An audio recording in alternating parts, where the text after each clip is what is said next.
What's good, everybody? RJ Sheldon here, back with another episode of Off the Top Show, BD Boys episode. As you go ahead and see on this screen here, in the good golf head, I got my good brother James Muenchow, aka Jimmer. How we doing, brother? Brother, time. I'm a winter guy. I love winter. I do not. I love Wisconsin summers. Wisconsin summers are fun and all, but I do not like heat. Get me out of the heat. I like to be inside in the air conditioning. But dude, I am over cold and flu season. Your boy's fighting continuously off this damn cold, which won't leave me alone.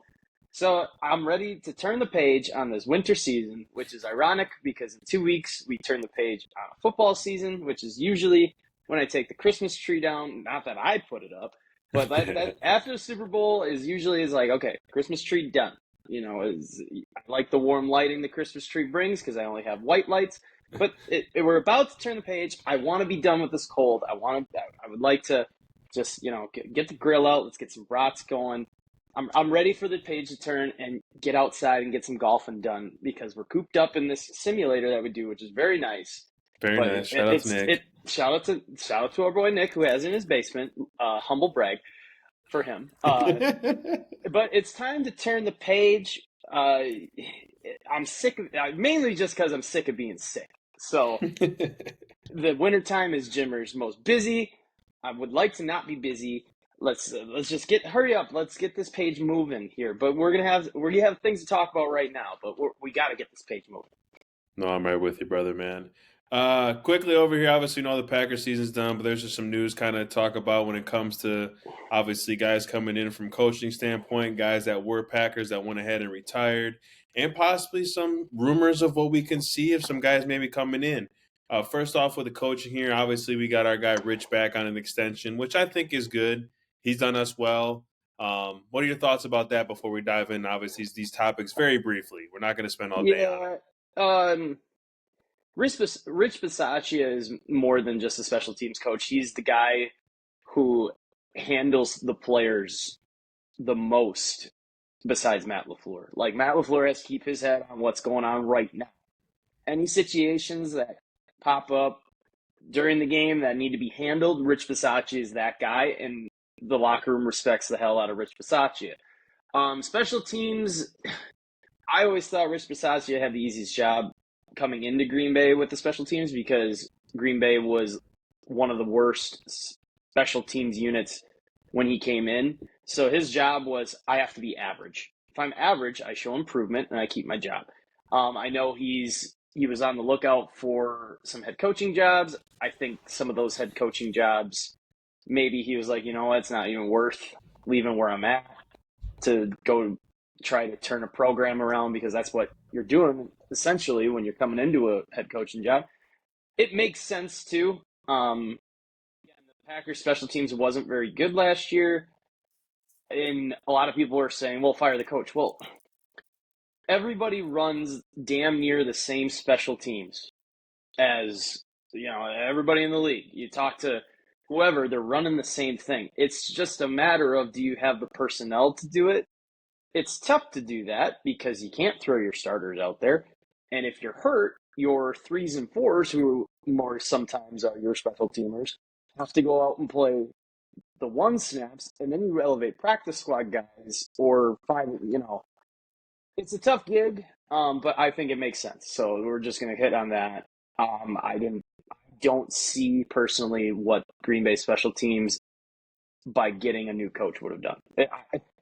And people are like, "Oh, I'll just fire him." Do you remember Ron Zook?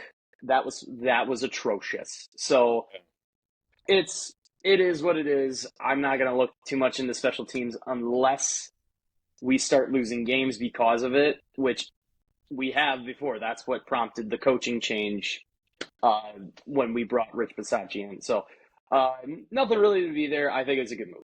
I think he's probably one of the better guys in the business for it. And again, as an assistant coach, he is an assistant head coach as well. And if you see guys coming off with disciplinary things, if Matt LaFleur doesn't get a hold of them, Rich Bisaccia is getting a hold of them. And I've heard you rather have Matt LaFleur get a hold of you than Rich Bisaccia. I heard a story of his first practice or his first training camp. One of the reporters said something happened in a breakdown of special teams. He goes, I think the first 5 words out of Rich Bisaccia's mouth were expletives before he could get a coaching point across. So I've seen him. There's an instance with Eric Stokes like 2 years ago, and Rich just tore into Eric Stokes. I was like, ooh, I would not like to be Eric Stokes right now because Rich Bisaccia is pissed. So he's a fiery dude. He's the guy that handles the behind the scenes stuff on the sidelines when Matt LaFleur has to keep his head in the game. I think it's a good. I think it's a good keep, good extension. And again, I don't think there's anybody else better out there if they were to fire him. Who are you go get? So I think Rich Bisaccia is a good keep. No, I think I'm right with you on that. He's a good dude, and he does everything that's getting these players ready to go, and special teams is huge, and he's made a very good progress. So Mm-hmm. I'm glad that we did that with him, getting him situated, because I think he's definitely going to be a good piece for us moving forward. Um, The only thing that is a knock on him is they were the most penalized special teams unit in yeah, in the NFL. Again, is that more of a personnel thing or a coaching thing? I think it goes hand in hand. But I yeah, think it with all the injuries that Green Bay started to get towards the end, you had to pull, or in the middle even, you had to pull some threes and fours out from special teams that were on, who were your main special teams guys, and put them on defense, and they can't go play special teams. So, yeah. yeah. So it's So it's a hand in hand thing, but I think good keep. I think that's a good smart thing. and moving on over. We had a good Packer go ahead and call his retirements. I think probably this week or last week in Micah Hyde.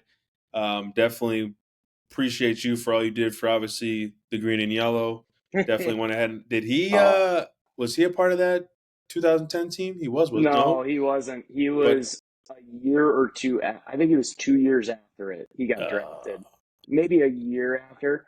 uh, He's the one who replaced Charles Woodson, oh yeah, and not you can't replace Charles Woodson, no, but he did some. He replaced Charles Woodson, and it didn't look like, oh well, hey, we got a next really good nickel corner and a guy who plays that hybrid safety like Charles Woodson did. right, Perfect. And then Green Bay made the biggest head scratching move. And Green Bay always gets out in front of these things. I mean, we've seen it before. We saw it with Charles Woodson. We saw it with Corey Linsley. We saw it with Brian Bulaga. They have all pro years. They're starting to slow down, but they're producing still, and they get down to that. You know what? I think they got one more good year in them. Let's just cut them because somebody else is going to pick them up, pay them big money because they're still going to produce well and give them big money, and then they're going to start going downhill, and then they're becoming a waste of money. Charles Woodson did that with the Raiders. He had a year or two good with the Raiders, got some good money, but then started not being productive. Corey Linsley played 1 season. I mean, Corey Linsley, they cut him after an all-pro year. I'm pretty sure they cut him after an all-pro year. And then he went to the Chargers, played 1 season, and he never played again. And he had unfortunate health issues. And Brian Bulaga was just old. I mean, it was just he came off his third knee surgery, came back, played a year, which was incredible, and he played really well. And then he went with to the Chargers with Corey Linsley. So Green Bay is really good at, and same with Aaron Rodgers. I mean, it's different with the quarterback, but Aaron Rodgers obviously got hurt that 1 year, but now he's playing not too bad. So they're really good at evaluating. Okay, we think he has one good year left, and if he's going to be wanting an extension. Then they make the call like, okay, let's just get rid of him. Let's replace him. Yada yada. They cut Micah Hyde when he was like 27, yeah, and we were like, huh? Why? Like he was the last Packer to return a punt return. Green Bay hasn't had a punt return, and I was there for it, and I was in the bathroom for it. As soon as I came back, everyone turned to me and said, "You got to get back in the bathroom, buddy. Sit your ass in the bathroom for the rest of the game. Good things happen." I'm like, no, I'm not going to do that. They still won the game, but that's the last time Micah Hyde returned a kick. I was there, and I was in the bathroom for it. Didn't even see it. I heard it on the radio while I was taking a leak. Just like Jimmer's luck. I to the 10 to the 5. Oh, for God's sakes. I was just like, I'm sitting there and I'm like, that's about right. I'm like, hey, we did it, but this is about right. I'm like, okay, they got to stop on defense. I'm gonna go take a leak right before the offense comes. Well, no, they're not coming back out. Oh, he's gone. Crap. I'm here in the bathroom. So, again, really a huge head scratcher, and John Kuhn was a part of that team, and I listened to John Kuhn on the radio when he was on the radio, and he said that shook the locker room in the sense of just everyone scratched their head like, why? So, again, great nickel corner, great safety, probably going to go to the Packers Wall of Fame or probably a Packers Hall of Famer. I would put him there. But again, when they cut him, man, I was like, huh? Yeah, I that was just weird. didn't. That was the one move where they cut a guy too soon. Where we were like, huh? We cut him before and we're like, they're getting up there, shit like that. But again, and then he had a great career with Buffalo. So hats off to Micah Hyde. I loved him as a player. It was a really bad day and a really confusing day when they cut him because that was a guy we should have kept. So, but hats off to him. Good NFL career. Upsetting he couldn't get a Super Bowl with Green Bay or Buffalo. He had two really good teams. So, but hats off to him. He was a favorite here in Green Bay, and I liked watching him play. I liked his game.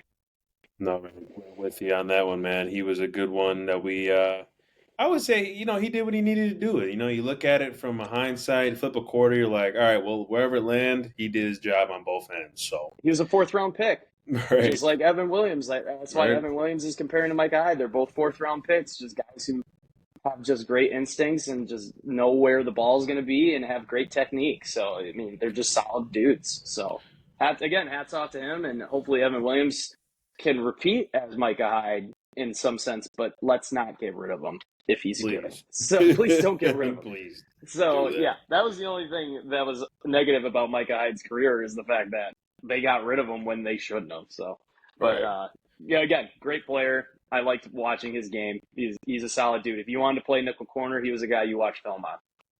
Absolutely. And then lastly here, obviously there's so much talk right now going on. I mean, we got the Senior Bowl going, we got the other bowls, all this, we got free agencies, we got all this other stuff being talked about. I mean, I'm hearing DK Metcalf, I'm hearing all these wide receivers, I'm hearing all these defensive guys. Talk to me a little bit of what you're thinking in regards to, obviously keep it brief because this could be just the opposite. Obviously, it's going to be an hour conversation on what we can do because we can sit here and be GMs all day. Yeah, absolutely. But it's kind of crazy to see what's being kind of tossed out there. So, yeah, there's a lot of things out there. I read something today that there's potentially a swap for T. Higgins and Cooper Kupp from the LA Rams, which make a lot of sense for both parties. Really young wide receiver going to Los Angeles with a still really good but cheaper option going to the Bengals for a nice compliment to Jamar Chase. And then the DK Metcalf one, that's a really, let's just say this. I don't know if I'd like that move as much at all. Yeah. DK Metcalf's a freak. We get it. But what is his route tree? Like, if you look at him as a receiver, he's a big physical dude, really fast. What would he do in the offense? He's just basically a glorified Romeo Doubs. Big guy, big hands. But he's kind of a game changer in some way. But Geno Smith led the league in passing. And I don't even know if DK Metcalf was a threat. I mean, he's a threat, but I don't know if he, raises the bar, Right. Still on a cheaper deal, so he's a household name that gets you something. Maybe they're going to do it in the sense to help get Jair off the books, which if that's the case, I guess that's fine. But he's going to have to be paid here at some point in time. DK Metcalf is. Now, is he going to get big wide receiver money? No, because he hasn't been producing like a Justin Jefferson, T. Higgins, Jamar Chase, all those guys, Cooper Kupp, Mike Evans. He hasn't been doing that. So maybe a change of system, would that help? I don't know. But that one wouldn't make sense. I would think if Seattle wants DK Metcalf, or if Seattle wants Jair Alexander and Green Bay wants DK Metcalf, I would think Green Bay would need more than what Seattle is getting. Like, we would need a pick from Seattle, whether it be a third or a fourth round pick. Because unfortunately for all of us Packer fans, the Las Vegas Raiders trade for Pete Carroll. Hire Pete Carroll as their head coach. We know how Pete Carroll loves his defense. He's a defensive-minded coach. We know he loves his defensive stars. Max Crosby, I'm sorry, everybody, he ain't going anywhere. Yeah, no, that's not happening. No, Pete Carroll wants pass rushers more than he wants premier corners. Right. Like, it's crazy. Like, they got rid of Richard Sherman. Guess what? He still is going after defensive linemen to put pressure on the quarterback. He's just an old school guy that way. So he wants Max Crosby. He needs Max Crosby. Max Crosby ain't going anywhere. And then it raises the question again. There's only one other premier pass rusher you could go somewhat potentially go get. And it could be worked out because this team is very stupid and they made some stupid moves. So maybe a player has to be sacrificed to get him off. And that's Myles Garrett. You're going to have to give him a first-round pick, which is fine. Myles Garrett is just as expensive as Max Crosby. You could give them Jair Alexander. That's a premier corner. I don't know how it's going to help, but the Browns are stupid. If you give them Jair Alexander for Myles Garrett and maybe a second first-round pick, that's a little bit expensive for my blood to give him a first if you're giving them Jair Alexander. But I don't think for like they're going to want to do it, so you got to give them a sweetener, maybe a second-round pick, maybe a third. But other than that, if you want a premier pass rusher to help that defensive line like Matt LaFleur wants, Max Crosby isn't going to be coming. So that's where maybe they go get Khalil Mack. Now, that's not premier. He's 33 years old, but that's more. Like, that's the quantity thing we talked about. So a couple things have happened. As you said, we're not going to go too deep into it because we could talk about this for an hour, And so there was some things about DK Metcalf. I don't think I'd like it. I don't think they're going to do it because DK Metcalf doesn't fit the mold for Green Bay. They're one of the few teams that cares about the personality of their players. Like, they're not going to go. I mean, Jair Alexander, yeah, that's the only guy they have, and look where it's gotten him. Now he wants out. Keyshawn Nixon, he's talking about how he's quarterback one, whatever drugs he's taking. Now he doesn't want to kick returns. You see what happens to guys who are big personalities in Green Bay. They kind of get phased out. But I don't know.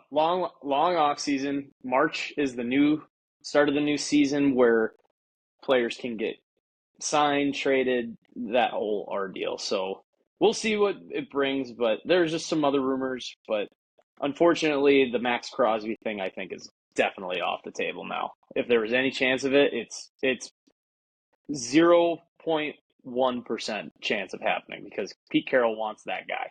That's a Pete Carroll guy through and through. So if he has a bad season, maybe he's like, you know what, Pete, I really just want out now. Like, it's just, I want to go win, and we're not doing that here. So I think everything gets held firm for Las Vegas this year.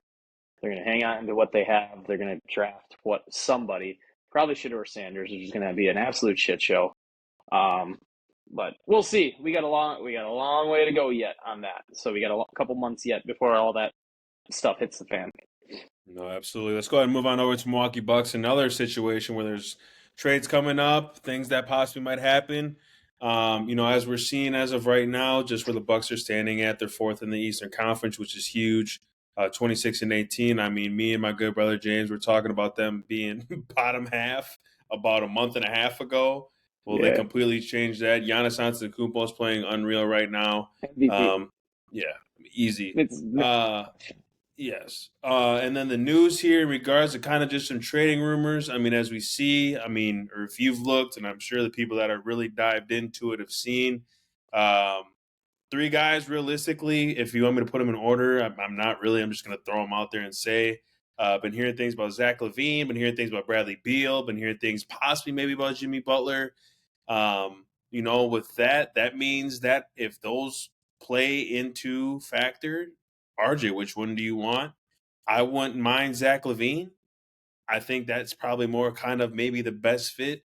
I don't want Zach LaVine. I would like to see Chris Middleton at least a little bit more, just due to how we're gelling. But I'm not the guy that makes those decisions. So talk to me a little about this when you see that, kind of what you're kind of wrapping your head around and what you think would look ideal for this team. Well, Milwaukee has a little bit of leverage in the sense of Jimmy Butler is pushing this. There's rumors that the ideal trade that everybody wants is Jimmy Butler goes to Phoenix. Bradley Beal goes to Chicago. Zach LaVine goes to Milwaukee, and I think Chris Middleton goes back to Chicago as well. Or somebody has to go to Miami. Miami just wants Jimmy Butler gone. They need somebody to get his contract, or they want to get probably his contract out of the book. They just want him out of the building. So if they give him up for free and don't get anything back for it, maybe some picks. Like if the Bucks, the Phoenix Suns, and the Bulls just give Phoenix a bunch of picks, I think they'll be fine with it. If it's not Zach LaVine, I'm gonna agree with you what you said. It's not broke right now, so don't fix it. Mm-hmm. We finally are seeing the chemistry that we've been missing for these past 3 years in the playoffs, where either Giannis goes down, Chris Middleton goes down, both go down, and then last year, all three at one point. It was either all three, Giannis, or it was Giannis the whole time in the playoffs. And then it was just Dame and Chris just fighting for their lives. I mean, if anything, I would have hoped they would have maybe got a better big man. But if they don't go get a better big man, because again, Brook Lopez, watching him lug his big ass up and down the court all the time. If we get into May, June in playoffs, dude, he's going to be wearing. So I thought the thing they would try to bring in as a big man, not many of them out there, but just something to supplement that, and then maybe a sixth man 3-and-D guy, because guard play wins. The only person that flipped the game, and Chris Middleton's a closer, and so is Damian Lillard. So if people are worried about getting rid of a closer, now Chris Middleton's a different type of closer than Damian Lillard. Chris Middleton's like a mid-range. If you need a bucket, you can run isolation in the mid-range, 18 feet, and Chris is damn near automatic. Damian Lillard's more of the pick and roll, 3-point, get a mismatch on a big and chuck up a three and make a shot. But Zach LaVine is probably the closest thing to Chris Middleton we can get. He's tall, he's athletic, defends well, shoots the ball sometimes well. I mean, we've seen games where Zach LaVine just goes off. He doesn't get hurt a lot, I guess. I was surprised to see when you and I were out at lunch when we met up with a couple of my good friends, one of them from Chicago, when he's like, please take Zach LaVine. I'd rather take Chris Middleton. I was shocked to hear him say that because it's Chris Middleton. Like, guy plays 40 games a year. Like, why would you trade Zach LaVine for a guy that only plays half the time? That's not going to make your team better. So I was kind of shocked to hear that. But if Zach LaVine ain't coming to Milwaukee, I don't want any part of that trade. I don't want Bradley Beal to come to Milwaukee where Chris Middleton leaves. It's not going to happen. I think Jimmy Butler's already said no to Milwaukee. I didn't want Jimmy Butler coming here anyway because he's usually 1 and done, 2 and done. Wears out a team, and then he just doesn't want to be there. It's Zach LaVine for me, or just leave it alone, or go for a 6-man, do something, or just leave it alone. You know, if you left it alone with the way you're playing right now, you didn't go get anybody, you can use that as an excuse. Why didn't you go get anybody? Well, look how we were playing at the time. We didn't want to. Right. Like, we were they're 8-2 in their last 10. I'm pretty sure. Yeah. So why would we change a guy like Chris Middleton and get rid of him to get Bradley Beal? Now we're just getting worse defensively, and Bradley Beal is let's just call a spade here. He's kind of trash. Like, I mean, he's a good shot. He's a good spot shooter. He creates offense a little bit, but on the defensive end, he ain't doing shit. Like he ain't locking anybody up. He's like we already have Damian Lillard, who kind of is a defensive liability. We don't need two defensive liabilities. Chris Middleton at least gives some type of defensive effort to the cause. Zach LaVine, I think, would give some type of defensive effort to the cause.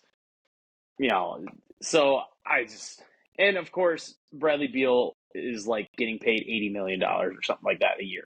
Like, that's just too expensive for Milwaukee's blood. So Zach LaVine or nothing. But if it's, yeah.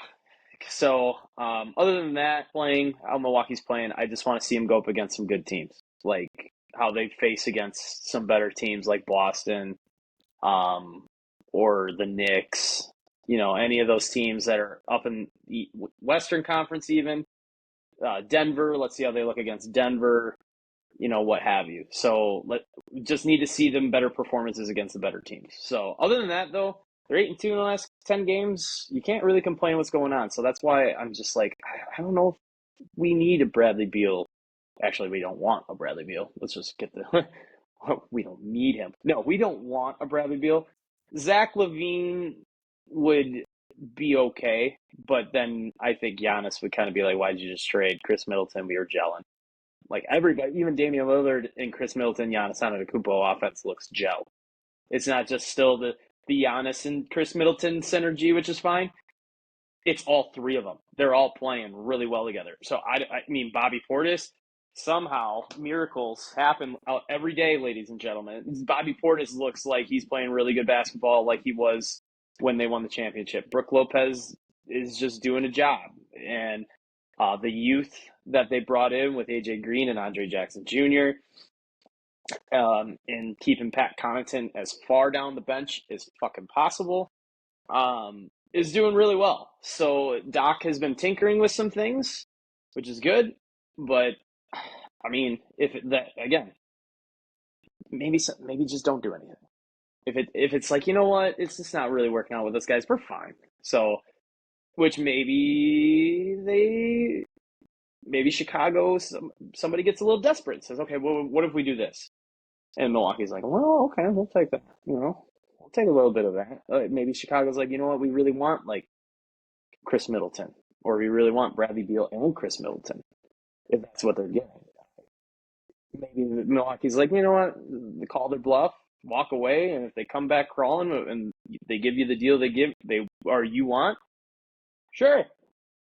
Door's always open as long as it's before the trade deadline. So, and then you have the buyout market too, which that's a whole nother can of worms.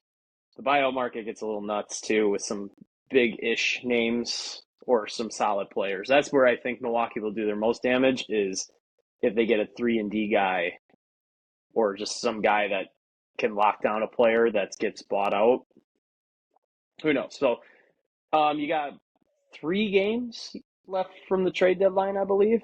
And then you got like a month, I think, till the All-Star break, which Andrew Jackson Jr., this is what the All-Star game or the dunk contest is coming to, is where your bench players and G League guys are participating in it instead of the high anticipated stars. We've been seeing that for a little while. So, but we have a buck in the slam dunk contest. Good for him. I hope he wins it. That'd be really cool. But it's the only thing I really care about in All-Star Weekend is the 3-point contest. And then I used to care about the All-Star game when they did it the first year after Kobe Bryant died. That was exciting. And now it's just kind of back to, yeah. But this new round robin tournament, again, we talked about it a month or two ago on the pod. I'll be watching it because it's different. I like to see things different. Let's see how it goes. So with Chuck, Ernie, and Kenny, with Chuck, Shaq, Ernie, and Kenny picking teams, or just 3 of them, not Ernie. Ernie's not picking a team, but then they have like all world or something team. But yeah, it's gonna be different, and we'll see what happens. It's gonna be fresh. It's gonna be new, kind of like the first year they did the play to this number, and we'll see what happens. No, definitely. We'll definitely see what goes down. Bucks go ahead. Obviously, they're weak here. They got the Trailblazers, they got the Spurs, and they got the Grizzlies. So that should definitely be a 3-0. If we go 2-0, okay, but we should definitely go ahead and get a sweep there before we go into the next week. Brewers, they're creeping around the corner. February 22nd, they're going to be going ahead and starting spring training camp. The Badger men's basketball, we got a big one this week. Mm-hmm. Maryland been playing well. Mm-hmm. They go ahead and face them, and then obviously they killed Nebraska at home. They won 83-55. That was an absolute. They shot well that day. I think they shot over like 75% from three. I think they. Let me see They here. shot. I was watching 45. 45%. I don't think I've ever seen a Wisconsin Badger team since the Final Four team shoot over 45% from three. Maybe even the Final Four team didn't even shoot that well in a game. Yeah. It's been a while. I'm used to like Wisconsin shooting like 22% from three and just winning 45 to 51 games and like gouging my eyes out for 40 minutes because it's so boring. So it's good to see that Greg Gard has finally, and again, people might come after me at this one because they'll be like, well, they were runners up in the Big Ten last year in the Big Ten tournament. They beat Edie, but then they ran into a really good Illinois team. Okay. And then his first 3 years, he won a Big Ten championship. Okay. What did he do in March after that? One and done. One win and then, or two and done. You know, it all, Greg Gard, like, gets good praise for his regular seasons, which, hey, you know what? Cool. But if you're not winning in March, something's going to happen. And then finally, one of his recruiting classes stick because there's some other kids coming in his first couple of years, and I was just like, and then you saw the end product of them. It's like, no, it's not it. It's not going to be it. So my only worry is that they have some really good players now, and it's coming together. What is NIL going to do in the transfer portal? Is a team going to come in and double whatever some of these guys are making at UW, and next thing you know, your program's ripped to the studs. So it'll be interesting, but I hope they can keep up this run. They usually get hot around right now, and then they maybe cool off, but hopefully they found something, they get some good juju. And again, I think the Big Ten overall is probably the hardest basketball conference out there. ACC, I don't want to hear it. SEC, you're adorable. You're a football conference. The Big 12 actually in the Big East are tougher than the SEC, with Iowa State playing really good basketball, and then Marquette playing really well. Shaka's got him going over there, unfortunately for me. Not a Marquette guy. Hey, each their own. Andrew Wood's not going to be happy with me either, but hey, we've had this conversation. It's all right. They're going to lose in the second round anyway. But yeah, I still stand by the Big Ten being the best basketball conference in the nation. So, I mean, you can't really say a lot with Oregon. And I mean, UCLA beat Wisconsin, and USC is just bad. I didn't expect USC to be that bad, but they were. So, adding those teams out west to the Big Ten basketball is a good thing. So, but we're going to come down to it, and we'll see where we're at with that. With that, as we speak here, obviously Marquette right now is down by 7 with Butler, which is not good. But they go ahead and hopefully get that squared away. But they go ahead and face a big one, UConn versus Marquette. That one's in Marquette Saturday, so I'm definitely going to be tuning into that. And you know what? I'm actually going to be picking Marquette. If I were to pick, I'd probably pick Marquette because UConn, the head coach from UConn, Dan Hurley, he is losing it. Like he thinks he walks on water, man. Like I've seen some of it. It's like, hey, you won how many national I think what did they win, two in a row, and they're trying to go Yeah, for a three-peat. I yeah. understand like you lose players and your team gets a little worse when you lose it, but hey, let's stop the whole like you think you should be the Kansas City Chiefs of the basketball world of the college basketball world where you get every call, man. So I pick Marquette because I think Dan Hurley's starting to lose it. Um, and I think Marquette's just out there playing. So I think I'd pick Marquette in that game if against UConn. Usually I'd be like, you know what, go Huskies. You know, fuck you, Marquette. But after seeing some of their losses at UConn and Dan Hurley just acting a fool on the sidelines, man, I think I go Marquette. Is it in Marquette or is that at UConn? It's in It's in Marquette. Milwaukee Yeah, they're gonna win at that. Pfizer. Yeah, they're gonna win that. If it was in UConn, if it was at UConn, I would maybe hesitate on it. I'd still probably pick Marquette, but it's at Pfizer. Yeah, Marquette's winning. Well, hopefully get that squared away. And then last but not least here, obviously we had our NFL playoffs. We all know who won. NFC North, geez, wish it was one of those teams. But Yeah, NFC Championship game, obviously the Eagles destroyed the Commanders 55-23. And then we all know the Chiefs went ahead and beat the Bills 32-29.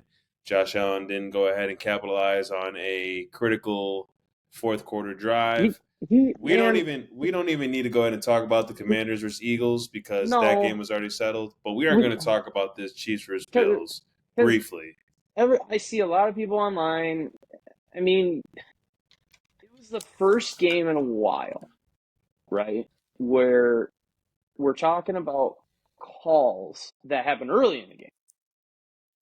Early in the game doesn't really sometimes in a game like this, like as it played out, it didn't really affect the game post or in the later parts of the game because people like myself, I think it's all fucking rigged. So it seems that's just how it comes off to me. I don't actually think it's rigged. Sometimes I think it's rigged. But there wasn't like a critical, oh my god, you can't give them that moment. Like you can't call that right now. It was a oh my god, Buffalo, can you fucking do the quarterback sneak? Do you have a 100% play for fourth and short? Do you now we can talk about the spot, the Josh Allen spot. Did it look like he had it? Yes. It comes down to and yeah, we're gonna get into officiating again, but officiating wasn't good in the NFC Championship game either. Like that's we could talk about that for a little bit after this too. That whole tush push waste of 5 minutes of my life I'm never gonna get back. Um, but the Josh Allen thing, everyone's like, oh my god, it's the Chiefs. Of course they don't spot the ball where it probably should have. Of course they don't spot the ball there. Well, if people remember, because I certainly do, the Packers lost a game in that same situation because of bad spots, where it looked like Aaron Jones against the 49ers got two first downs on two separate drives, but spots had them in short, and then they turned the ball over both times, I believe, or they got one of them and they still didn't convert or they still missed a field goal. Regardless, that happens, and unfortunately, like because of the Chiefs' narrative, how the refs favor them and everything, which I think they do. Like you're not going to get me wrong, but that's just how it is. And then it's more of an indictment on the NFL. You're a $52 billion league. You and I watch microchipping the balls. It's not about a microchip of the ball. It's a technology which you and I watch soccer. They have goal line technology. It's about getting these cameras. They have these high def cameras looking in from every angle. They create, if they get one speck of the ball, where it is, they freeze the frame and they draw a line. We've seen it. We've seen it plenty of times when we watch soccer. That's how they determine if it's a goal or not in really close calls. They tried that in preseason, and they said, nah. It's like, what? A very accurate reading where, don't get me wrong, I think the most foolproof thing is the 10-yard chain. Like, how are you gonna dispute 10 yards when it's literally measured out in a chain? But if you don't spot the ball correctly, or if you can't see the ball, it's basically a calculated guess. And that's what the Josh Allen spot was, because his back was turned to the judge that was closest, which, by the way, was on the Kansas City Chiefs sideline. And then the judge on the Buffalo Bills side was coming in with a clear first down. And then the other guy who came in short, by the way, the Chiefs guy came in short. Shocking, I know. So, but what does it come down to? Buffalo, execute. We saw you run 3 or 4 absolutely horrid quarterback sneaks. When you have one of the biggest quarterbacks in the league, like Josh Allen's a big boy. Tom Yes. Brady, his unathletic ass, almost every single quarterback sneak, like as if Jalen Hurts was doing it. And Tom Brady was like 6'6", 250, 240. Josh Allen, you're 6'4", 250. And you can't just plow through that. Like, it blew my mind. And by the way, you have this guy named James Cook. He's really good. Like, he's a really good running back. You never gave him a fucking a shot. And he had a really good game, though. Like, he had probably the play of the day. Like, that goal line, that and goal run where he stretched out. Oh, I was like, there's no way he's getting there. And then he got it. I was like, oh, that's an athlete. Like, that was an incredible play. So it just came down to, what do we know? Playoff team. We saw it last year where they backdoored it. Well, we can call it a backdoor. They got a 4 seed, their lowest seed of the play of Patrick Mahomes' era. Went into Buffalo and won. Went into Baltimore and won. And then went into the Super Bowl and won. Steve Spagnuolo. He's got him and Andy Reid are one of the same kind. Steve Spagnuolo's got things in his pocket ready to pounce at the exact proper moment. Like that exotic blitz call at the end of the game with Josh Allen. That was okay. Now is the time we're going to run this. We haven't ran it all season. We probably just drew it up 3 days ago, and we're going to run it now. And he called it to perfection. Andy Reid, 3rd and 9.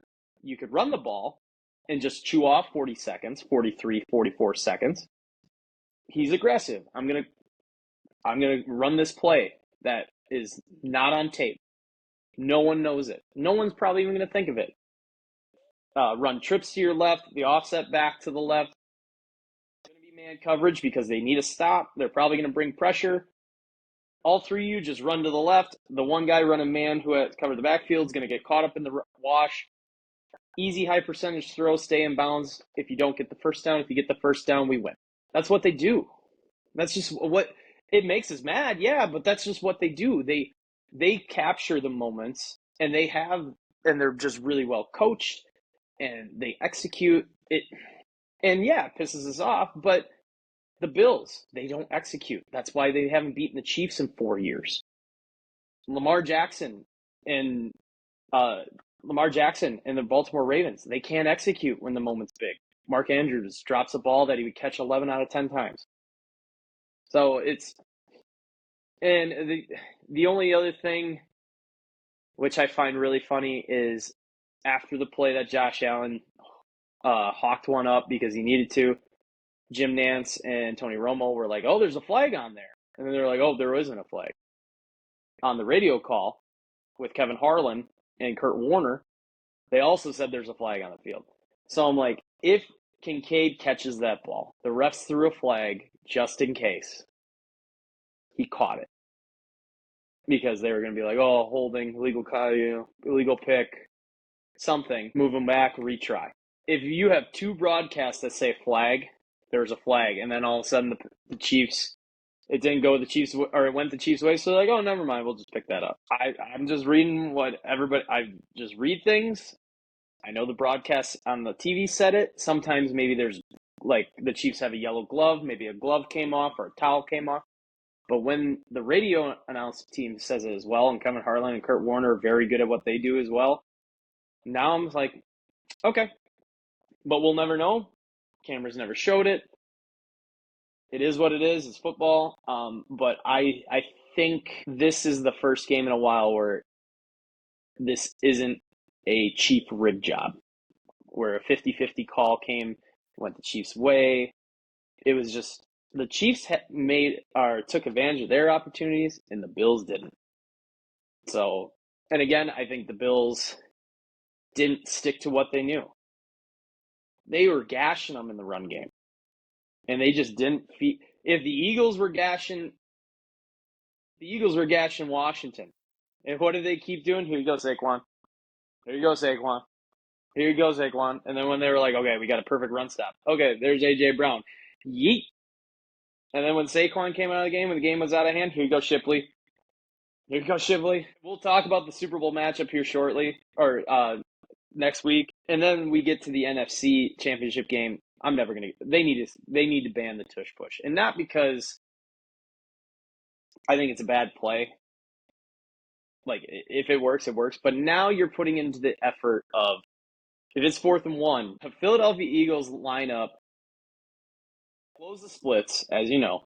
They get really close and they just dive at people's feet. There is so much illegal formation in that play because offensive linemen are inching forward. They can't break a certain point, and yet they do it every time, and the NFL never calls it. I've seen it called on Green Bay twice, where they're like, oh, the guard was too far. But, yep, Philadelphia does it, and everybody praises them. And now all of a sudden you get a referee who decides, if you're going to keep jumping this snap without intentionally jumping this snap, I'm going to award them a score. They're not intentionally doing it. It's called playing football. Like, what do you want us to do? You want us to wait till they move? Because then they're just going to blow right through us. That's where people were saying people are going to get hurt. They need to ban this because people are going to get hurt, yada, yada, yada. I was like, you know what? It's football, man. You could get hurt every play. Now I'm like, okay, maybe we have a gripe here because if the Philadelphia Eagles are just going to sit there and just hard count the whole time, and Jalen Hurts is bobbing his head, which we've seen called false starts on quarterbacks, it's time to get rid of it. And I was more so saying, if you're going to get rid of it, no more pushing from behind. It's just quarterback and lineman. But I think they just need to get rid of it. Or if you do, no tight splits. You can't get tight splits. You know, now we're just getting nitpicky. That maybe that's why they haven't done it. But something has to be done because that was stupid. How Philadelphia probably wasn't even planning on snapping the ball, and they're just like, they're just going to keep jumping offside.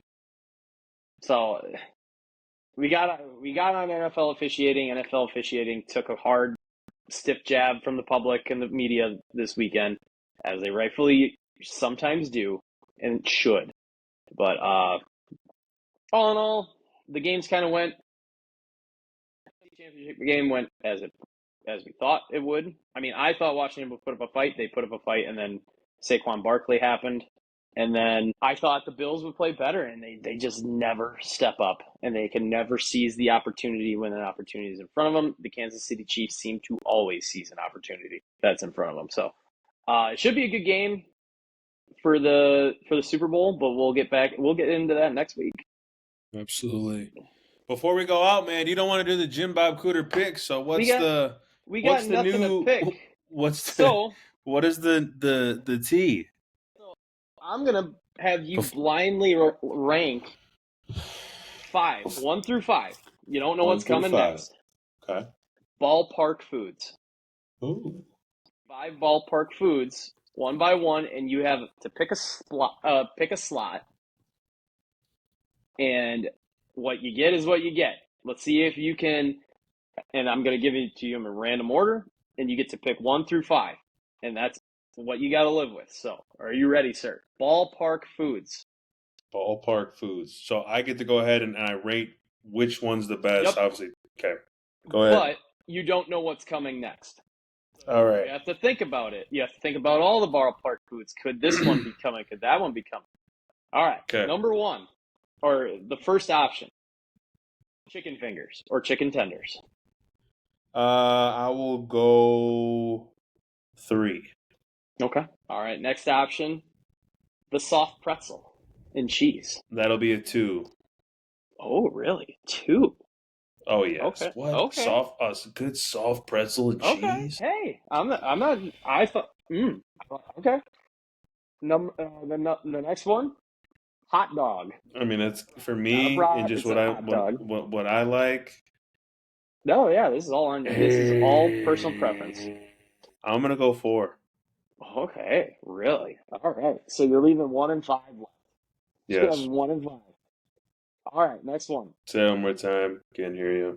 Popcorn. That's the next one. Popcorn? Popcorn. Oh, 5. Popcorn's 5. Okay. And your final, you're leaving your 1. This is your number 1. Yeah, I think I know what it is, and it's definitely gonna be number 1. You know what it is, man. It better not be some bullshit. Hey, I found this on the internet. This is an internet list. I didn't pick them. Bro, if this is gonna be like some candy or some trash shit, I'm gonna be really upset. Well, it's good. I'll take pizza at 1. Number 1 pizza. I did it. So when I read this, when I saw this, yes, I found it on the internet. That's okay. It's a thing. But when I saw this, I put chicken tenders at 3 as well. I put the pretzel at 4. Ooh. I'm waiting for nachos. I'm waiting for a brat. I'm waiting for all the good Dippin' Dots. You know, I'm waiting for all that good. Yeah, I know, bro. Dippin' Dots, man, are next level. So I'm waiting for that. I'm like, I'm not gonna waste this on a pretzel and cheese. Right. And then hot dog came out. I was like, oh, it's not a brat, but nothing beats a hot dog. I'm like, I'm waiting for ballpark nachos. I'm waiting. I was holding out for ballpark nachos or Dippin' Dots at that point because you're not gonna have brat and hot dog in the same pit. So I went 2. I went 2 for hot dog, and then popcorn came, and I was the same as you, 5. I'm not getting popcorn at the game. If it was peanuts, you may have had a little bit more of a thought, but I still would have probably put it at 5. But popcorn was easily 5, and then I saw pizza. I'm like, you know what? Number 1 pizza, I'm okay with it. So if I had that's actually crazy. And we had pizza this weekend. This past weekend. Yeah, we did have great pizza this weekend. I had pizza twice that day, by the way. Love it. I had pizza for dinner. I had pizza twice in one day. It was like I'm fucking 12 years old again. That's but incredible. if I had to re-rank them, knowing what's coming, I would put hot dog 1. I would too. I'm not gonna lie. I put hot dog at 1. Chicken at 3. And I would move pizza down to 2 and leave soft pretzel at 4 and popcorn at 5. That's the only thing I'd tinker with. I would still say that I would just flip-flop the hot dog and the pizza because go hot dog 1, pizza 2. Yeah. Or I would actually, probably you had soft pretzel at 2. Yeah, I would keep soft pretzel at 2. I would go ahead and put 1 would be hot dog, and then I think I had pizza at 1. I put that to 4. Because realistically, when I go to a ballpark, man, like I just either like if they had brat, like I was just waiting for brat. Yeah, I was waiting for brat or hot dog. Yep, I was holding out for brat too. But then when hot dog came out, I'm like, they're not gonna put anything else. So then, but I'll tell you what, man, when I go to American Family Field, it is between that delicious brat and you know what? Like that's the only other brat. Like I can eat a bunch. Like we here in Beaver Dam, Wisconsin. Right. We're gonna get into it. Here we go. Here comes James and RJ's tangent. RJ and I grew up with the best fucking brat. I don't care what y'all say. You can tell me. You can tell me some meat shop you have, your local, whatever. It's wrong. You're wrong. Rechex brats. If you've never had a Rechex brat, it is a life changer. Shout out to Rechex, man. Oh my god! Like any time we went to a ballpark, ballparks and Lambeau Field are like the only other brat where I'm like not snobby about it. But if someone's like, "Oh, let's get some Johnsonville brats," I'm like, "Okay, I'll eat a brat. Don't get me wrong, but y'all don't know brats." That's Wisconsin summer to a goddamn T. All of a sudden, you got either your Gramps or my dad or my mom. All of a sudden, you just walk in and you see a skillet on the burner, and then you look in and it's beer and brats and onions, and I'm like, how you doing? And then they brown them on the grill for a little bit. God damn. I don't think there is anything. Rechex brats, bro. I'm talking about we need to turn this damn page, get to summer so we can light up the grill, we can sit outside, we can watch a ball game, we can have a great brat, maybe some potato salad. I don't know your sides. Maybe we'll do sides next week. Tune in. We'll figure it out. But get some sides, get some cucumber salad or some potato salad. mac and cheese. I don't even know, man. I just give me some right now, some coleslaw and a nice summer shandy to wash her all down. Mm, mm, mm. So, Man, speaking language here, but again, if y'all think you have a better brat, you're wrong. Like, I'm sorry, this is not up for discussion. I will yeah. go to Beaver Dam, Wisconsin, get a Rechex brat. They're not even giving us money to say this. I'm just gonna No. say it because y'all need your lives changed. So then it's gonna change your life. I brought story time again.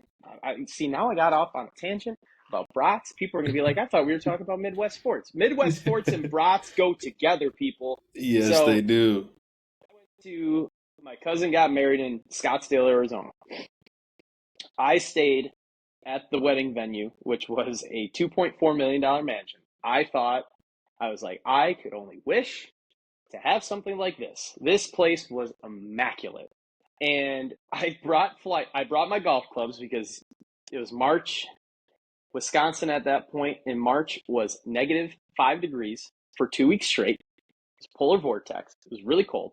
Jimmer was going to 80 degrees. So I'm taking my golf clubs. I have a cooler in my golf bag, and I loaded it up with 3 packs of Rechex brats and an ice pack.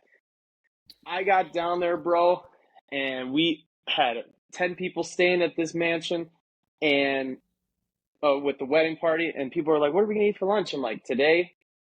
And some other people from Illinois, they understand the brat game, not quite like we do, but they understand it. They're like, "We're gonna go get sides for brats." So they got potato salad, they got the coleslaw, and I busted those babies out, and I said, "We're having brats today, people." And I cooked up brats, and people are like, "Oh, yeah, brats." And I'm like, "No, no, no, you don't understand. These these are the the messiah of bratwurst, people. It'll change your life." And my cousin, born and raised up in Wisconsin, my two cousins who live out on each side of the country, one over in Jersey, one over in Arizona, they saw those and they're like, "Oh man." My cousin's like, "We just had lunch. I think I'm gonna eat one." I'm like, "Yeah, I'll eat one." I turn over and I'm like, "Oh, you're eating your one brat?" He goes, "This is actually my third." He's like, "I forgot how good Wisconsin brats are." Thank you. So again, Rechex brats. If you think you have a better brat, you're wrong. So don't. You're wrong. So you can test it. It's a Wisconsin staple, and you're just wrong. You're not gonna. I'm going to die on this hill that Rechex is the best brat out there, and there's nothing like it. You can go to Germany if you find one in Germany. If you have to prove me wrong that bad, hats off to you. But no other place has a better brat than Rechex brats. Period. Love it. I'm gonna die on that hill with you. With that, people, you guys have a wonderful week, man. If you do ever stop, Wisconsin, come Beaver Dam, come Rechecks, Beaver man. Dam, Rechex I'll brats, I'll baby, come there and actually pay for a couple for you all if it comes to day. that point. So that should be our first. Yep, here we go. Here we go. That we got to give them a call. But with that, everyone, you guys have a wonderful week, wonderful weekend. We'll see you next week. Peace out, everybody. Kinds of brats.